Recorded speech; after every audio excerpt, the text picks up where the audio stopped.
Joining me today on NYSE Floor Talk is Chris Long. He is CEO, and Angie Long, CIO at Palmer Square. Chris, Angie, it is wonderful to have you here. Thanks for joining me on Floor Talk today. Thank you.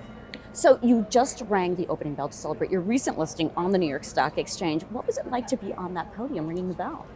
Oh, just surreal, incredible. I've dreamed of that moment for so long. I've watched so many people I admire do it, and to be up there with Angie and some of the most special team members, it's hard to even put words to it. Mm-hmm. Angie, what were you thinking? What was running across your mind as you were up Surreal. there? I mean, I have to echo Chris on that. And it was just so fun. And I have to say, I'm so impressed with just everything modernized and looking forward at the New York Stock Exchange. It just feels really electric to be here.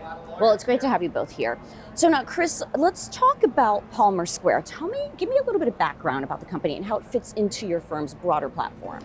Oh, absolutely. So, Palmer Square is all about opportunistic credit, all about relative value, and to bring forth to an IPO, Palmer Square Capital BDC Inc., is just a natural sort of extension of what we've been doing for a long time. I founded the firm in June 2009.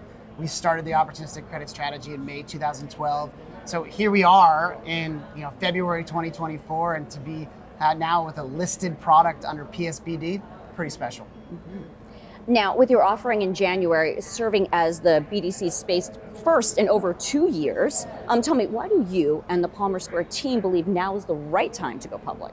There's such an opportunity to put capital to work in total return type investments. So we were really hopeful to be able to raise that capital. And secondarily, there's a need for this product. Both retail investors and larger mutual fund managers, institutional investors, they need yield and they need it in a consistent fashion. And that's what we do with PSBD. Mm-hmm. Now, Angie, tell me, what differentiates your investment approach and value proposition for investors relative to the broader publicly traded BDC market?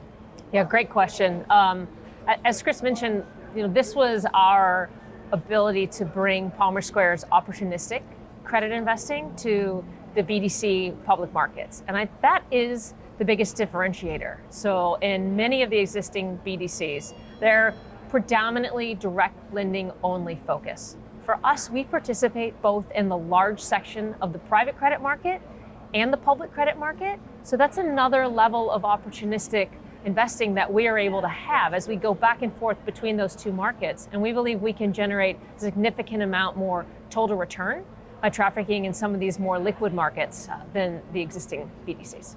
And tell me, what do you think the credit market has in store for investors as we move forward in 2024?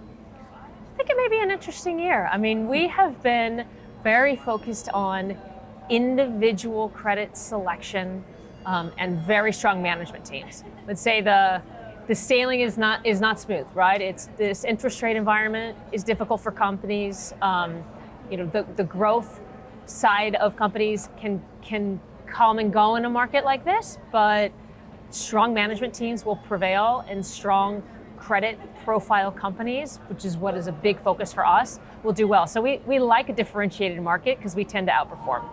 All right. Well, Angie, Chris, wonderful to talk with you both. Welcome to the NYSE community, and thanks for joining me on Floor Talk. Thank you.